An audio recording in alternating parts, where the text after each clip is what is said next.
The Australian Financial Review. Hello, I'm James Thomson, Senior Chanticleer columnist at the AFR. Welcome to our weekly news breakdown of all things business, finance and markets.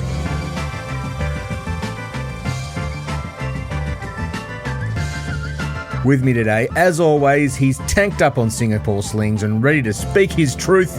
It's Anthony Macdonald. How are you, Anthony? Big week, James, but I'm ready to roll. Fantastic. This week we examine Nvidia's monster profit result and what it says about the AI bubble. We travel to Singapore to explain how the nation's top CEOs are selling Australia. And we take a question on big profits and your super returns.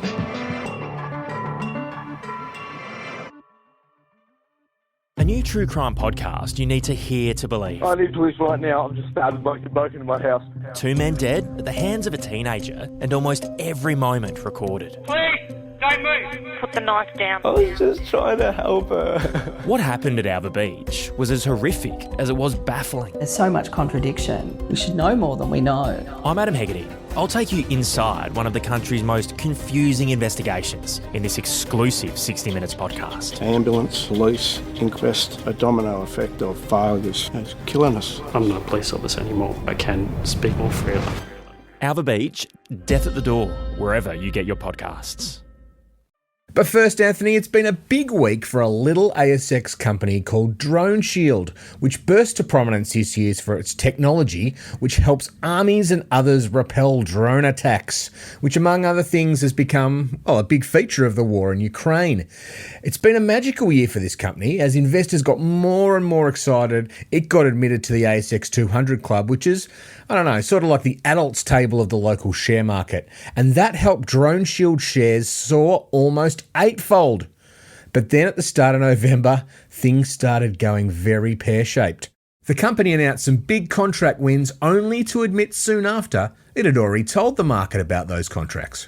And then a few days later, it emerged that CEO Oleg Vornik had sold every single one of his shares. And the chairman and a key director had dumped all their stock too. Now, Anthony, DroneShield shares are down about 70%, and we still don't really know why the CEO sold out. Have you seen anything quite like this before? What a rollercoaster ride, James. I mean, it's a bit different to GameStop over in the US, the meme stock, that went up and down on the back of sort of chat forums and stuff. But DroneShield's probably our closest thing to it. Lots of retail money in there, lots of day traders. If you look at CompSec's most traded stocks every week, DroneShield's always up there in the top 10. It was number one last week. It's trading more DroneShield stock than it is, Commonwealth Bank, ANZ, CSL, Woolworths, you name it. The punters love the DroneShield. Like you said, it's had a massive run. It was up nearly 10 times. It had its peak in mid-October. It announced heaps of contract wins. I'm not sure I'd agree with you that they were big contract wins. Maybe in the context of what it used to have, they were big, but it's probably Australia's busiest company in terms of announcements. It's got more announcements than anyone, but it announced a lot of contract wins. It's got those tailwinds behind it, the defense spending, Trump, geopolitics, serious tailwinds.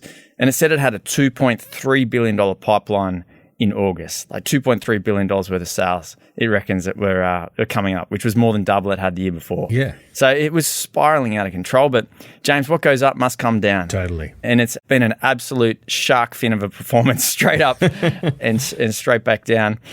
It started sliding, like you said, the second half of October. No real news. Maybe it was just the news had dried up a little bit. Yeah. But it started sliding, and then it really started sliding start of November. Anyway, like you said, it turned out the CEO and 2 directors were hosing stock into the market, which only, makes it go down even more. So these guys picked up stock because DroneShield had done well enough to trigger some performance rights, the vesting of performance rights. Yep. So if they recorded $200 million of revenue or took $200 million in cash receipts in any 12-month period, these performance rights could turn into shares. That happened. They hit them. They sold them. They told the market about it after they sold them. And the market's just gone, hang on, guys. Oleg, we listen to you. You talk such a big game. You tell us how exciting this company is. You think it's going so fast. It's so long-term and everything. Yet as soon as you get shares, you sold them. And James, you asked me, has it happened before? And it has. Do you know where? Where? DroneShield. Seriously. Mate, Oleg, the CEO, it happened 18 months ago as well. The same two directors, the same CEO, get performance rights, sell shares. So investors have seen it before. It's an astounding one, though. I mean, you really put the boots in during the week, James. I mean, I get the feeling that you weren't too impressed how it all went down. Oh, look, the company's done, well, nothing wrong. There's no scandal here like we've seen at other companies. What they've done is the CEO, who, as I wrote, would turn up at the opening of an envelope if there was a chance of telling DroneShield stories, which is exactly what you expect of a startup CEO. That's what you got to do. You got to push the story and get it out there. You got to get your picture in the paper with the funny drone gun that they've got. They're great pictures. Totally get that. But when you go from Eddie everywhere to Oleg nowhere, and you refuse to explain why you've sold this stock, you refuse to explain that, what you think about the company's prospects going forward.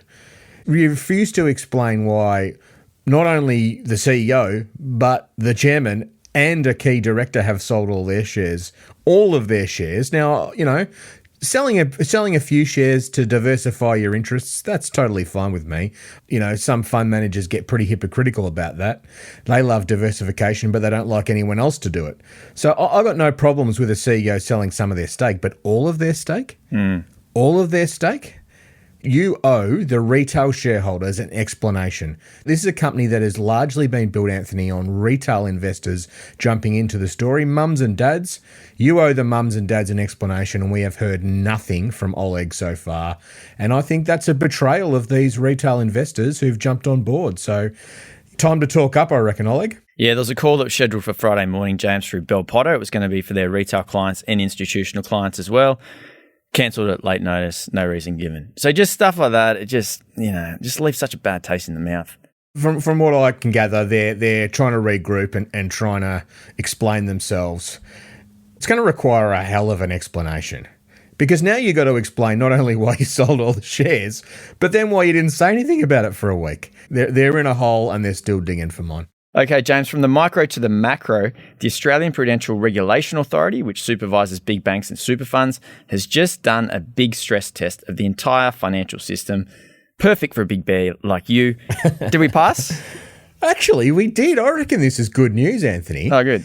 What APRA's trying to figure out here is, we've got a big banking system. We've always had that. But now we've got a ginormous super system, and the tentacles of that super system stretch all through the economy, and they're only getting longer, these tentacles. So what APRA's concerned about is there interconnections between the banks and the super funds and different parts of the economy that, if there was some big shock, could sort of amplify the risks in a way that we don't expect.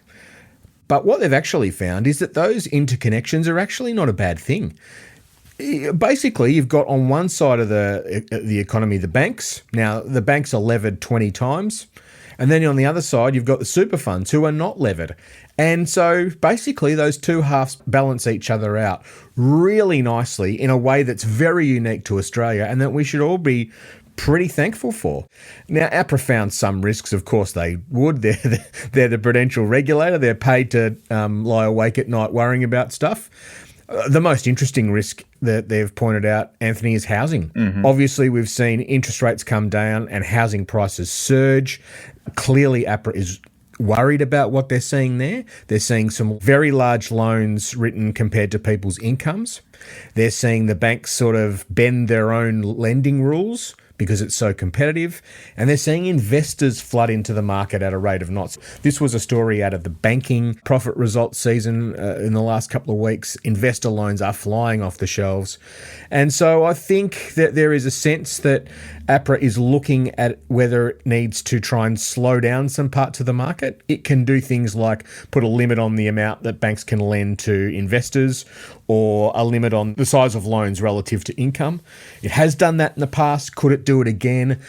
I'm not sure where APRA's at the point of actually pulling the trigger on that stuff, but it wants to talk a lot about it to just make sure the industry calms down. But Anthony, I reckon really we've passed this stress test, maybe not with flying colours, but pretty comfortably, and that's a good thing, I reckon. Yeah, it's good to hear, James. Now, I'm also interested in what you just said then, that they're thinking about tightening the taps a little bit on the finance to housing and the potentially housing prices. Obviously, that wouldn't be a popular one out there with Joe Public on the street, but from where we sit, you can kind of see why something needs to be done, right? You know, house prices are supposed to be up another 10% next year. It's really out of control. I reckon it might actually be popular, Anthony. You reckon? I reckon if APRA won't be thinking about this. It's not a political body. It only thinks about financial stability and risks. But I think the government wouldn't be upset to see APRA tighten the screws on investor loans, because it's more politically palatable to tilt the market away from investors and towards first home buyers. The government's first home buyer deposit scheme is up and firing. So I reckon that move, any tightening of the screws on investors, and we'll have lots of property investors listening to us today, that might not go down too badly from a political point of view. And maybe it's not a bad thing for the market, as you said. I reckon if it was so popular, James, it would have been done by now. Seriously, this thing's just run away so much. Yeah, fair call. Well, Anthony, let's move to our first topic. And I mentioned Singapore slings in our intro because you've spent a chunk of the week repping the Chook Pod over in Singapore at a big conference held by the investment banking giant Morgan Stanley. Now, Anthony, I've missed you, of course, but give us the audio postcard, please. Where was it held? What was it like? Who was there? Who did you meet? What was the best thing on the lunch buffet? It was at the Mandarin Oriental, big hotel in Singapore, James. It's a cluster of hotels around there. Everyone's staying in the nearby hotels, mostly investors from Asia. Although there were some Aussies up there, UK funds, a couple of Americans. They book out the whole hotel. They turn 2/3 of it into basically mini speed dating rooms. They get rid of the beds and the furniture from the hotels. They just put in a big white tablecloth round table, a bit like a wedding table with 8 or 10 chairs around it. A CEO or CFO sits at the table. They have their IR person next to them, and then investors just cycled through, every half hour or every 45 minutes. If you're the CEO, it's a pretty long day. You're just sitting in a hotel room telling the same story about, 10 times, 15 times. But it sort of gives the investors a little snippet of what's going on. Now, it was fascinating to see, big logistical operation. It doesn't run perfectly. Like, the lifts are absolute choke point, right? Because people are trying to get up to level 8, level 11, level 20. You can take the stairs if you want, but Singapore's bloody hot. Like, Damien Oliver could get back to his race weight if he did a 5-minute jog in Singapore. So they're definitely choke points. Yeah, I mean, it was good to see. I mean, it's important for me to say, James, like, Morgan Stanley flew me up there and paid for my accommodation. So listeners need to know that. It was fascinating, the content, the people you meet. I've got a few little tidbits for you though, James. Yeah. Guess what the hottest stock was? So you call this the hottest stock in Asia, the one that more investors wanted to meet than anything else. Oh, Guzmani Gomez? Stephen Marks was there. Oh, there you go. He's got a massive yellow suitcase. Saw him at the airport line. No, BYD. Oh, yeah. Yep. Yeah, BYD. And then there's another one called Zhao Mao, another EV maker. It was number 2. Okay. All right, so the Chinese EV makers, they're the 2 hottest stocks by the sound of it in Asia. The hottest Australian stock was BHP. Okay. Probably not surprising given the whole iron ore China recent kerfuffle that BHP has had around its sales into China. On the second day, the big 4 banks were a few rooms apart from each other, all up on level 11. And it sounded like investors they'd go in to see one bank and that bank would just bitch about his competitors. And then the investor goes to the next bank, test that theory, test that theory, test that theory. So, it's good to see that Australian banking competition is live and well. And I reckon, James, the hottest theme and the most interest, definitely, without a doubt, AI, data centers, funding, pricing, power, particularly the power bit. I mean, there would have been a few dozen Australian companies up there. It's all part of their regular investor relations meetings. I think they said 1,500 investors. There was people everywhere, staff everywhere. Like, I don't know what a hotel worker gets paid in Singapore, James, but so many. There's like almost a staffer standing outside the front of every hotel room. And you're just getting ushered around everywhere. Once again, as a media person, very different to a conference in Australia where you just sort of walk around, do whatever you want. They've got different approach to media in Asia. And, mate, having read in the Straits Times, the Singaporean paper, lots of positive news in it. So I think culturally, just quite different. Yeah, great trip. Now, you mentioned, Anthony, the CEO speed dating. As you said, they're in the hotel rooms, they're meeting lots of investors, making their pitch. In many ways, they're selling themselves, but they're also selling the country, aren't they? They're selling Australia. So did you get a sense of what their pitch is? I mean, it's not easy to pitch BHP against BYD. 100%. They're completely different. Yeah, like I came away from it thinking, James, like it's easier for us to live in our little bubble here and we think it's all about us. We think that DroneShield shooting itself in the foot or NAB versus CBA in business banking is the biggest story in the world, but it really isn't. Like it's such a big world out there. There's bigger things going on. It's Australian equities versus China versus the US.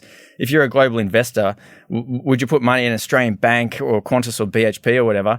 Or do you want to ride Mag 7? Do you want to ride the Chinese, Tencent, BYD, Baidu, these big sort of Chinese growth companies? And I had a really interesting chat with Nuno Matos, the ANZ boss, about it. Yeah. He presented at the conference and I went and met him afterwards. But he spent a lot of his career in Asia and he knows the investor community up there. And he says Australia's got the safe harbour glow about it, and it does benefit from that. And we've got 2 to 2.5% GDP growth, which from a global perspective is really respectable. But if we really want to attract serious capital and be seen as a growth economy, we need to do a lot more. And that's where that productivity roundtable comes in. Longer term, that's more important for our markets, for our standard of living than whether, Nuno pulls off the turnaround and does better than NAB or Westpac or whatever. Or whether Simon Trott at Rio Tinto gets iron ore margins back below BHP's. It really is a big competitive market out there for capital. And Nvidia's growing profits at 65% year on year. China's reopening to investors.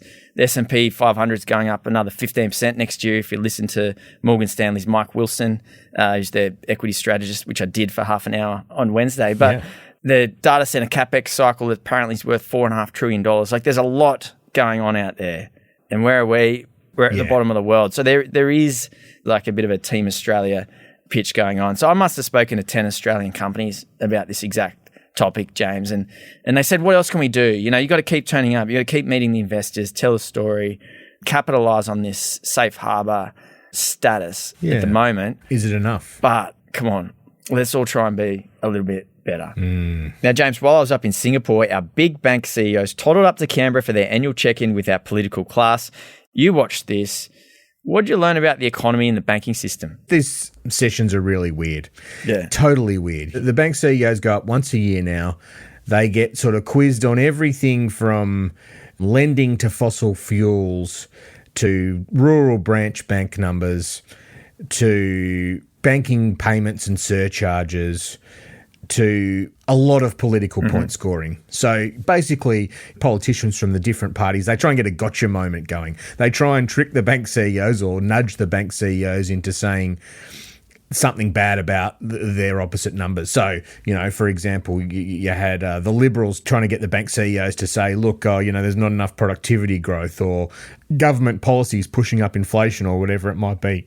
And then you had Labor trying to get the bank CEOs to say, don't you need a net zero policy for investment certainty? So you get that sort of thing. The most interesting comments from me, I thought this was incredible, was from Matt Comyn, who gave all the other bank CEOs, they read from a opening statement. You can Google them and find them if you're interested. Comyn did 12 minutes, just off the top of his head. He clearly came wanting to say something, and what he wanted to say was that you politicians, you look at the banking sector's big profits and you think the banks are impregnable. We can whack the banks with levies. We can make them keep their unprofitable branches open. We can make them service everyone in the economy like a utility. But Comyn's argument is that the world has changed. It's hugely competitive out there. Those big profits, really they're important because banks need to hold capital against the loans they write. So unless we make big profits, we're not writing big loans or lots of loans. And then there's all these competitive threats coming out. And one of the big competitive threats is coming from technology. The remarkable stat that Comyn shared was that 50% of his retail customers, half of his retail customers, are unprofitable. Wow. Now, that's an extraordinary number. When you think about it, perhaps it's not that surprising. You'd have lots of older people with just a savings account and not a loan, and the loan's where you make the money and the fees. So maybe it's not that surprising when you think it through.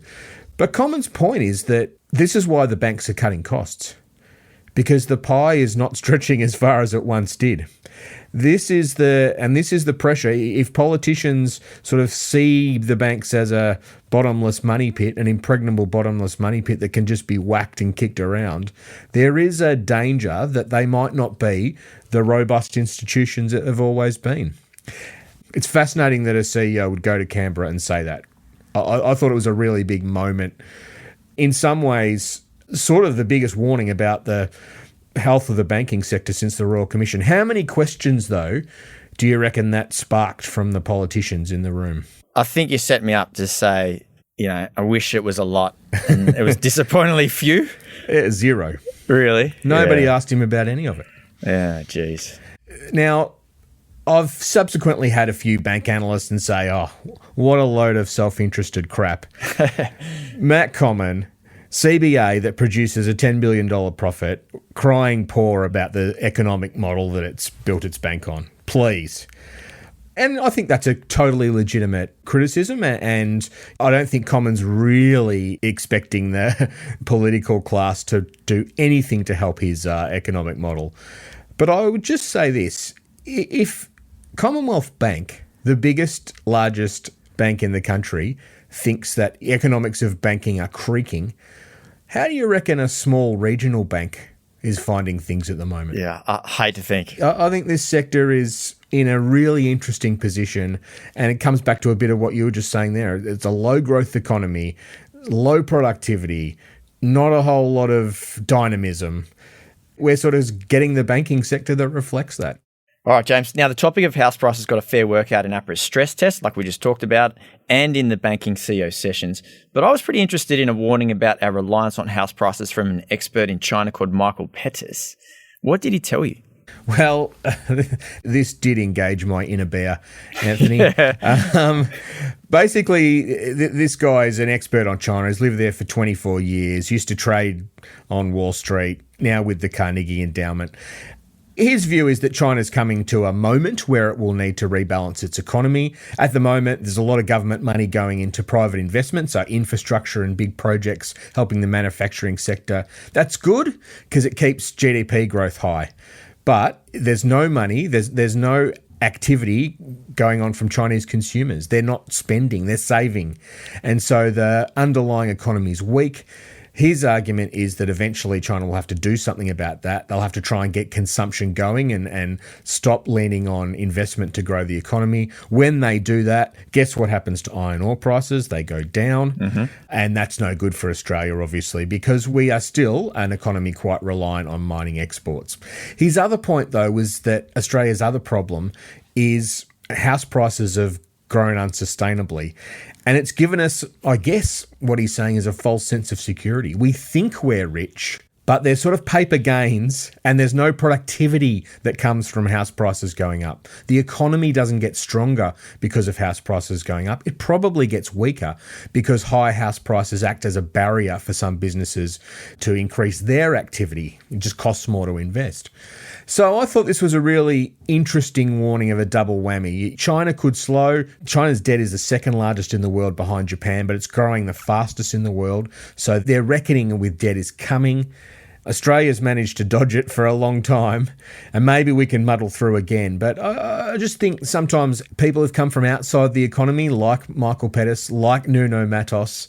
They sort of speak a truth that sometimes we can't see, and I think we got a couple of doses of that this week. Yeah, good point. I mean, Nuno also says we're pretty lucky being close to China. 5% GDP growth, even with its structural issues. There is still growth there, and we're lucky we're in the same neighbourhood. Yeah, as long as it continues, we'll be fine. That's the question.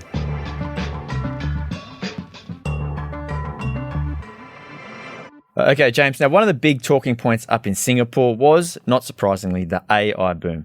Everyone's trying to work out who's going to make money, which are the next hot companies to back, how are we going to get enough power for all these data centers, and of course, is it all a bubble? So it was perfect timing, James, that we had Nvidia's results on Thursday morning. Now, this is the standard bearer for the AI boom. How were their numbers? Fan-freaking-tastic. Yeah? They were awesome. Again, the bear in me wants to get to the bad news, but let's just start with Nvidia. If you have to have a company at the center of a bubble, you couldn't ask for a better company.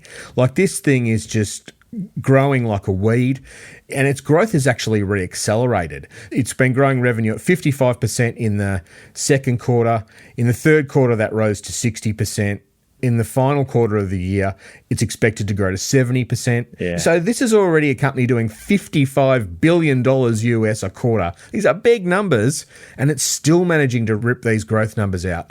But the really impressive thing is profits also up 55%. The profits are hugely healthy, $30 billion US in the quarter just gone. And shareholder returns, which is unusual for a US company, they tend to not to worry too much about dividends and buybacks and that sort of thing and focus on capital growth, particularly tech companies. Well, this thing's returned $30 billion through buybacks and dividends to investors this year, and it's got another $60 billion US in its buyback account ready to deploy. So this thing's being beautifully managed. Yes, it's in the middle of this bubble, but it's also in the middle of everything that's going on in the tech sector. It's been beautifully positioned by the CEO, Jensen Huang. He's doing a great job of balancing growth and profitability. Yes, he talks in sort of these pretty vague terms about the blue sky in the AI boom, and maybe that's a bit annoying occasionally. But look, you can't knock him. He has done such a good job taking advantage of this growth moment and getting that balance between growth and profitability right. You know, this is no .com company that's got profitless growth. This thing is a money-making machine. It is hugely impressive. Yeah, it has what the world wants, James, including China. You know, so increasingly you can view that US versus China trade wars and the tension there is basically, you know, rare earths, which is what China has and the US needs, and chips, which is what the US has and China wants and needs. And interestingly, this week, James, someone was explaining to me that they're confident the AI bubble's not a bubble until you stop talking about the bubble and start saying this time it's different and get on board. and then that's the moment. As soon as the sort of rhetoric around the AI bubble, as soon as people stop talking about the bubble, that's when we actually realise it's a bubble. Okay. I take that advice on board. James, you actually argued that Nvidia's brilliant numbers were a sign the bubble's getting bigger, right? And everyone else is celebrating. Nvidia shares are surging. You're still finding something to worry about. What's going on?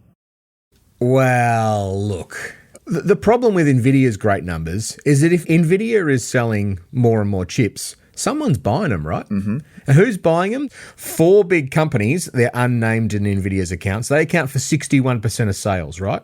We can guess who they are. They're the Microsofts, they're the Amazons, they're the OpenAIs, Meta Platform, Alphabet. We can sort of broadly guess who they are. So those guys, they're buying a heck of a lot of chips off Nvidia, right? Mm-hmm. But what we know is that the revenues from AI to pay for those chip purchases, they're not there yet. And so what's happening? Those AI companies are starting to use debt to continue this AI infrastructure build out. We've seen, I think it's $120 billion US of debt issued by those hyperscalers this year.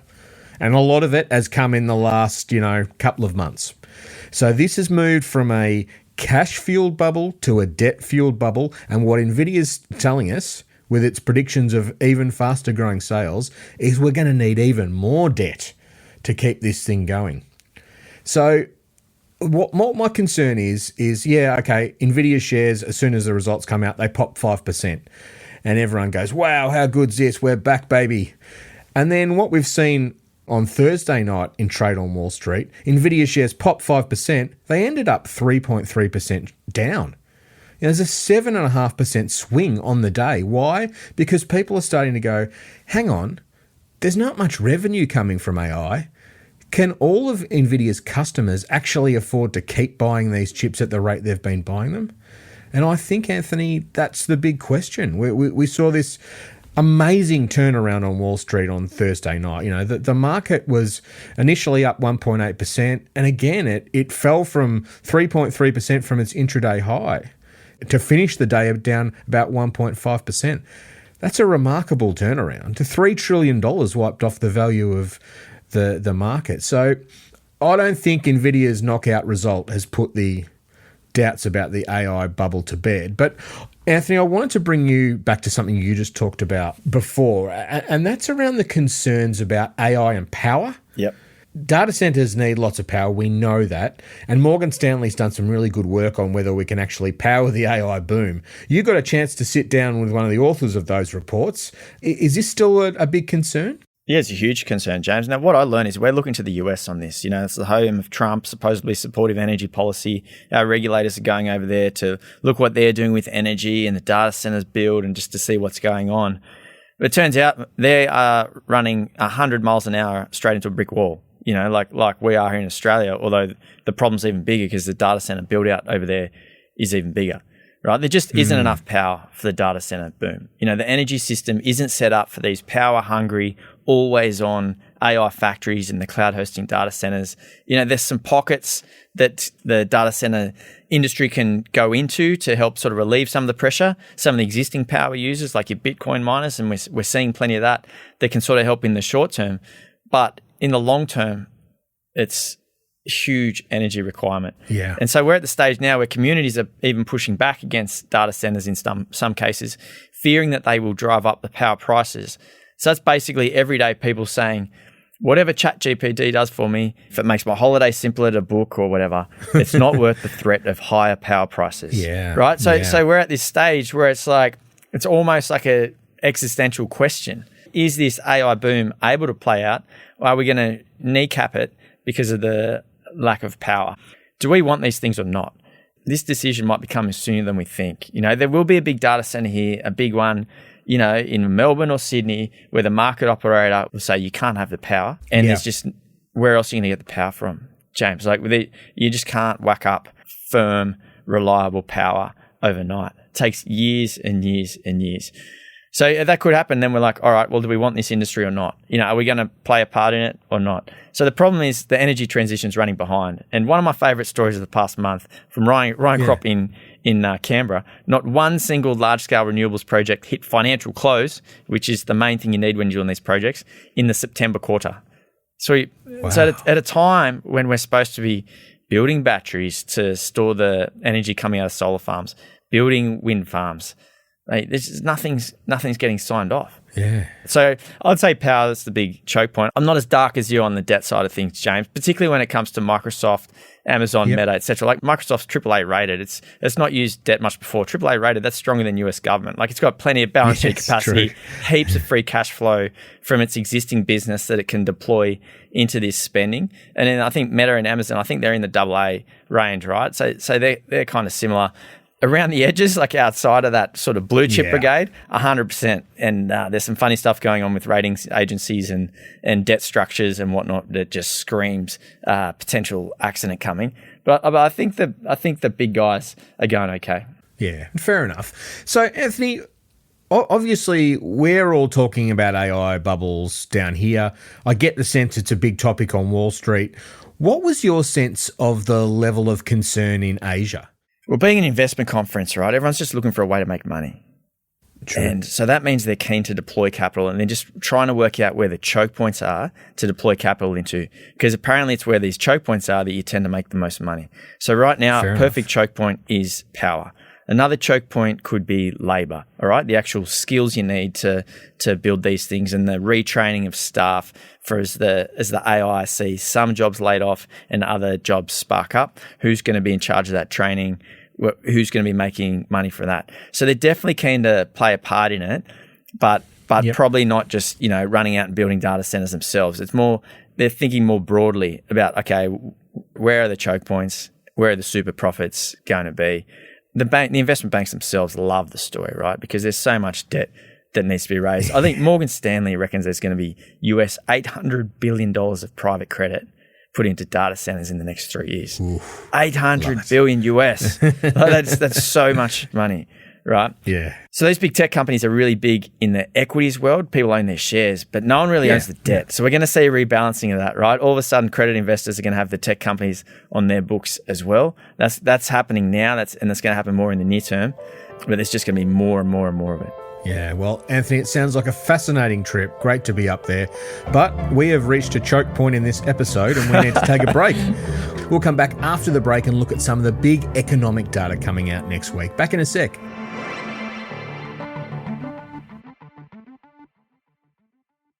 A new true crime podcast you need to hear to believe. I need police right now. I'm just stabbed and broken in my house. 2 men dead at the hands of a teenager, and almost every moment recorded. Please, don't move. Put the knife down. I was just trying to help her. What happened at Alba Beach was as horrific as it was baffling. There's so much contradiction. We should know more than we know. I'm Adam Hegarty. I'll take you inside one of the country's most confusing investigations in this exclusive 60 Minutes podcast. Ambulance, police, inquest, a domino effect of failures. It's killing us. I'm not a police officer anymore. I can speak more freely. Alba Beach, death at the door, wherever you get your podcasts. As we fly towards the end of the year, I want to say hello and thank you. I'm Alex Gow, Head of Audio at the Financial Review. Chanticleer is just one of several excellent podcasts we make, and I encourage you to check them all out. From our weekly news podcast, The Fin, where we take an in-depth look at the paper's biggest story of the week, to How I Made It and 15 Minutes with the Boss, where we speak to the most influential names in corporate Australia. Thanks again, and we look forward to bringing you more from Anthony and James in 2026.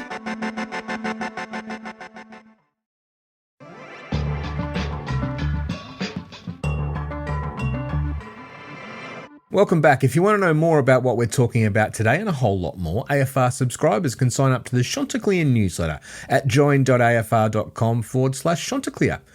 Every Saturday morning, the newsletter pulls together the best Chanticleer columns from the week and delivers them straight to your inbox. All right, Anthony. AGM season rolls on next week. We've got The Star, Ramsay Healthcare, Harvey Norman, Liontown Resources. So be a bit of interest there. Some of those should be pretty interesting. Ramsay Healthcare, any strike action there? Don't know. I haven't asked about it. I don't think so, but the share price performance has been terrible. I thought that Ramsay had found a bottom 12 months ago, but it's just kept bleeding. And the new CEO, Natalie Davis, investors were really liking what she was saying, but the share price just kept going south still. So I got to get my head back into it to try and work out what's going on. It is interesting how some of these big names cannot find a bottom. It's a great point. Wednesday, we get monthly inflation data. This can be pretty noisy, but it'll be very closely watched because everyone wants to know whether there's any chance of a Christmas stocking stuffer from the RBA and a rate cut. I don't think so, but let's watch the data. And on Thursday night, US GDP data is finally back. I've actually lost track of how old this data will be. On Thursday night, the Bureau of Labour Statistics, which does the jobs data, they released the September data. September, yeah. And then they said, well, we're not going to bother with the October data because the government was shut down. We couldn't get it. And sorry, but the November data is going to be delayed as well. So it's a mess over there, but the fog has not lifted, Anthony. Still foggy. The famous fog. Yeah. All right. We love questions here on the Chanticleer podcast. This week, our questions from Jason in South Australia. If you've got a question you want to send in, you can email us at chanticleer@afr.com. You can send us a question in audio form too. Just record a voice memo on your phone, include your name and where you're from, and email it to us. And of course, the widget on the bottom of Chanticleer articles at afr.com allows you to ask questions too. So Jason asks, is there a disconnect in Australia between the profits the large ASX companies make and the returns that everyone's super funds make? For example, if friend of the podcast Matt Common from CBA was to reduce his profit and offer a bunch of low fee or no fee products to Aussie battlers, the CBA share price could drop as they may not be able to keep up their dividend payments or would have a reduced profit outlook. This then affects super returns and retirement savings.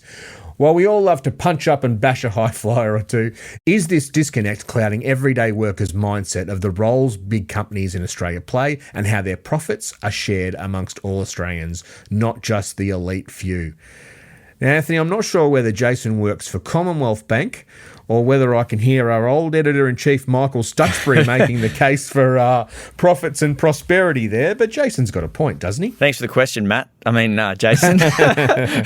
Yeah, no, wait, Nuno made the same comment up in Singapore. He says, big healthy banks, so important to the Australian system. Profitability is not where it needs to be. That's why this productivity discussion's so important. Maybe Australia can win and the profits can win too. It is a good reminder, James, that profits from these companies, they do generally go to Australian superannuants. They are big holders of the banks. But I also hate it when companies reel out that line to justify them not having to do more for the country. Yeah. It's something that companies seem to pull out when it's convenient for them. And I'm not sure they live every day thinking that their primary purpose is to pay dividends to superannuants.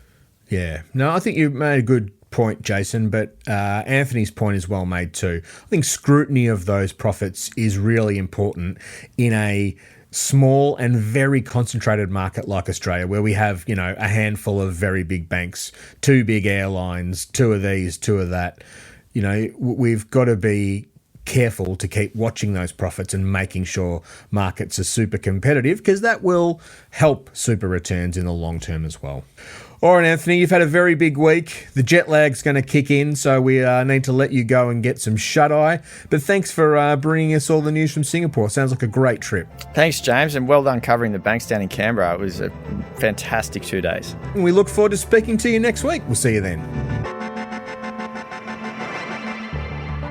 If you like the podcast and you want to hear more, consider sharing or giving the podcast a review, as it helps other listeners find us. And don't forget to follow wherever you get your podcasts.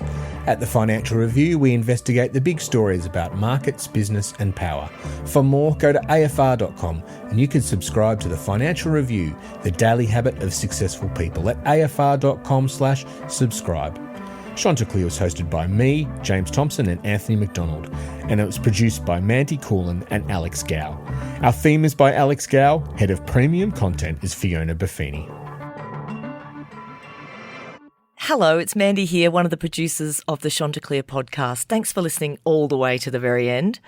For our last episode of the year, I'd love to put together some voice messages for Anthony and James from you, our loyal chook-loving listeners. So why don't you send one through and tell me where you listen to the podcast? Is it on your weekly run? Is it in the shower? Maybe when you're mowing the lawn? Send us a voice note, tell us where you listen, where you live, and your first name, and I'll surprise the chooks in our final episode of the year. You can email your note to chanticleer@afr.com.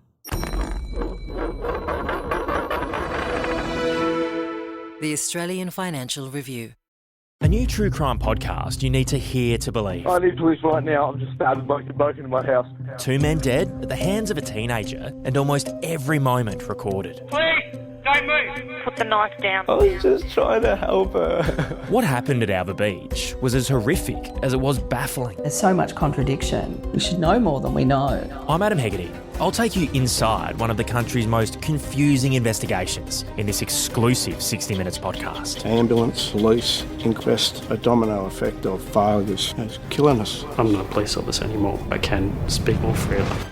Alba Beach, Death at the Door, wherever you get your podcasts.